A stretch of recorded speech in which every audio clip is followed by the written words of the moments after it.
You have maintained that the International Criminal Court has no jurisdiction here, but that you also reiterated that although you will not cooperate with them, you will not hinder them from conducting their investigation. Right now, because of the technology that's available to all of us, it was so easy for them to go on Zoom, to go on a video call with all of these witnesses or probable witnesses who are here in the country, and we cannot stop them from doing that. Freedom of communication, I think, is paramount when it comes to this.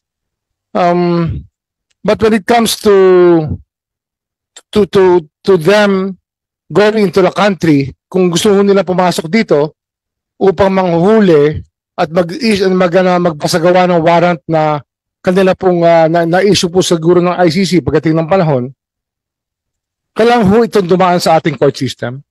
Ito po ay kinakailangan ng isang action to enforce a warrant, action to enforce a judgment. Kailangan po dumaan yan sa ating court system.